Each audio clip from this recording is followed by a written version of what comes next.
I'm going to be talking about racism in Korea, but first, let's make some clear points. Number 1, as this video will discuss racism, not everyone's experience is the same, but this does not mean to deny other people's experiences. Number 2, I will be talking about this from the perspective of a Black person, in particular, a Black woman with darker skin, so my perspective and experience may differ from someone who is from India or who has any other identities.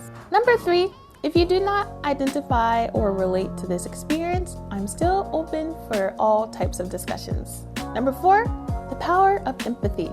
If you've never experienced this does not mean that the other person's experience is invalid. Put yourself in someone else's shoes and listen to their heart with yours. Number 5, please watch the whole video before commenting. Thank you. Hey, it's Day, and today I'm going to be talking about racism in Korea like I mentioned earlier. I'm going to be going over some few points, so feel free to grab some tea or some snacks and let's have a nice discussion. So the first thing I want to talk about is cultural appropriation versus appreciation, and I know this is already starting to get tricky because there are so many different opinions on this. But again, I do think that if someone has some type of experience, you should always listen. I'm all about cultural appreciation, so sharing and exchanging cultures is absolutely a beautiful thing, but there is a way to go about it. And when it comes to Korea, I think the problem is that oftentimes they associate Blackness with like hip-hop or like with reggae or just some kind of style or some kind of trend. And the thing is that we are people, not exactly trends. So for example, in my daily life, I could literally just be walking and Koreans will be, wow, hip-hop style. But I'm not a style, I'm just existing, I'm just being. And you guys know that I did a video on teaching my Korean students about black hair, and oftentimes people will point to my hair and say reggae hair. They will also touch my hair a lot without asking, and that is also a problem because if I reach to touch their hair, they wouldn't like that. But at the same time, I too deserve that type of respect because I'm a human. Like just an example, I'll be at the gym and I will be in the changing room and there will be a few aljamas there and suddenly they'll just come and touch my hair and they'll just like go all through it.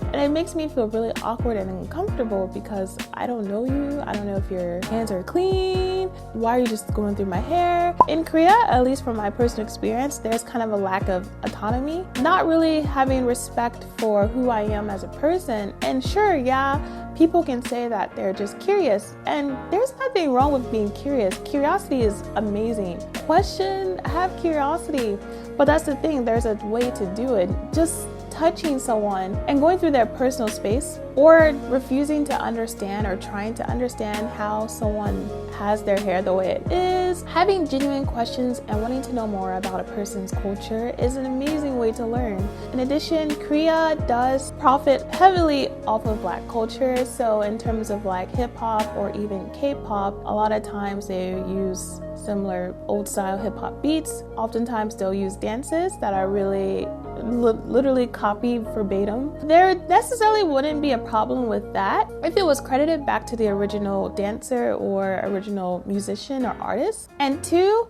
if Korea didn't have such a negative view on terms of blackness and black people itself, because they love the culture. It's so amazing and exotic and fun and cool. But then at the same time, black people themselves are dangerous. All these really negative things, so it's just very hypocritical. And that's what cultural appropriation is, where a group of people profit and pick and take certain things of a culture without trying to understand what a culture is, without trying to understand the history, and without trying to appreciate the people themselves. And I definitely do think that it's getting better, but I just wanted to point out that in terms of Korea, cultural appropriation versus appreciation, and in what ways can we grow together as a culture, because the mixture of Korean and black culture is absolutely cool. I love it so much. But again, there's a way to do it, and picking and choosing is not how you do it, but genuine curiosity, really wanting to learn, trying to understand the culture, connecting more with the people themselves. That is how you beautifully share cultures together. And there's so much more to it, but this is just kind of like the little bit that I want to discuss. My next point in terms of racism in Korea is fetishizing. I think this is an experience that all races do have, not just Black people in particular, but I'm going to be talking about it from a Black point of view. Yeah, you get fetishized a lot here in Korea, especially because, again, Black culture is a cool thing. So also trying to have sex with a Black person is also a cool thing too. At least from a perspective of a woman, men will always ask you for sex constantly. In their minds, they think that foreigners are really easy for sex. And there's nothing wrong with people who want to have sex, but at the same time, the way they go about it is absolutely just horrible.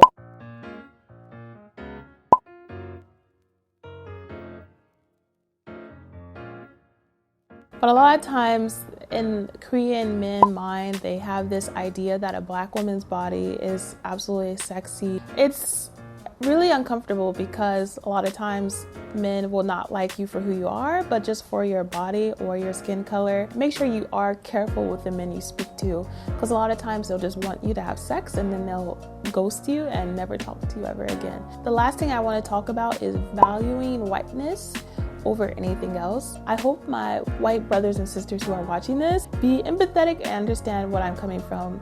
But at the end of the day, whiteness is considered something that is more valuable, more intelligent, more just overall just better. And I mean, this goes on for so many things in terms of beauty, in terms of education, in terms of jobs and employment and businesses. I mean, so much. They have all these positive associations with whiteness, but then they'll have the complete opposite when it comes to Blackness. And so one thing I would love for Korea, and in general the world is like this, not just Korea, America too, is that we just need to be able to shift that idea. And that's why positive associations is so important, and that's why media is so important, because it really has an effect on our brain on how we perceive things. I just want to give a couple examples. I have a friend, she is Middle Eastern, and she was applying for a job to teach English here in Korea, and she lives here, and she speaks fluent English. Her English is perfect. So the thing was, she asked the company, like, hi, I'm interested in teaching English. I'm not from a native English speaking country. Is that okay?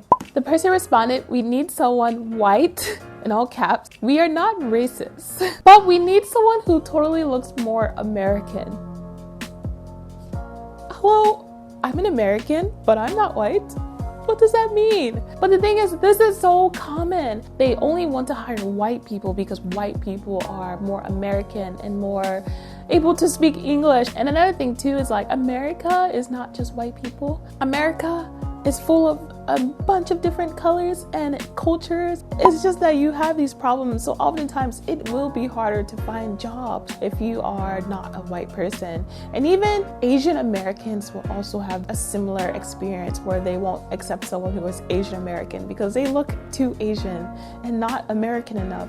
And that's a problem for education in Korea and probably in all parts of the world. It's just really unfortunate because kids are just kids. They don't really care about what race your teacher is. Another problem is that you end up getting a lot of lesser quality teachers just because they only hire them based off of their race, but not based off their credentials or based off their experience.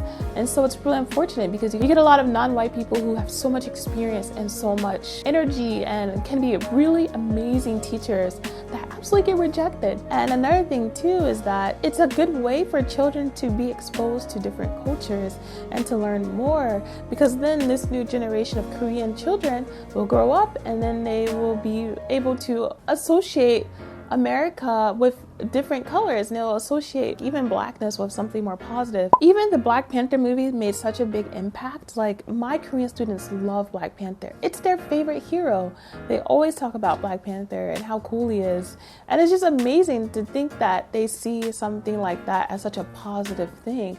And that's just how much media can play a role into how people perceive things, and especially children, because they're so malleable. They're still developing, so they're still taking taking in all of this information and things that they see and hear. And so it's really unfortunate that that company in particular said that, but it's just not new. And a lot of companies do think that way, not just Korea, like all parts of the world. And then if you want to go even further in terms of beauty standards and how they are so obsessed with having white skin, and sure, that could be like a historical thing that has played a role in Asia, but we can't deny how media and how companies and corporations change our mind to continue to enforce this idea that whiteness is still beautiful. And a lot of times you'll see a lot of like advertisements on billboards and TV, and they're still using white models. And I even have like a Korean friend, he thinks all Koreans are ugly, but I tell him like, you're Korean, so do you think you're ugly?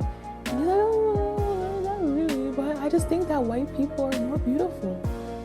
What? So I said, so you wouldn't date the most gorgeous Korean girl, whatever. And no, she looks too Korean. There's beauty in every culture. The fact that we come in so many different colors and hairstyles and eye colors or whatever, it's just so, I love it. And it's so sad that Koreans only want this one particular idea that they find that is beautiful. I mean, when you are so subjected to seeing all these advertisements, these movies, and even within the education, these teachers that you're not getting the proper different diverse teachers you should be getting. But yeah, that is the problem with Korea and in terms of valuing whiteness. The thing is, it's really interesting because like having darker skin is considered negative, but at the same time it's exotic enough to be profitable. And so it's just crazy. I do think that Korea is a little bit better than other countries, a little bit, because they do have some knowledge and experience of hip hop and blackness. It's just how it's going about it can be questionable. There are still a lot of positive things. I don't want to make it seem like it's all really bad, but I just think that these type of discussions are needed. It's not just Korea, the whole world experiences this. It's just how can we change? For one, just positive associations towards blackness, whether if it's teachers, in businesses, being supportive of black creatives here in Korea or wherever, I think is also another amazing way to help change. Educate and learn more. Be empathetic of other people's situations. Try to understand other people's experiences that are different from your own. I just want to say thank you so much for watching, and I hope that this was informative. If you have any other questions, or if you have any other experiences, or if you just want to have an open discussion, feel free to leave a comment below. Definitely do check out my other videos here.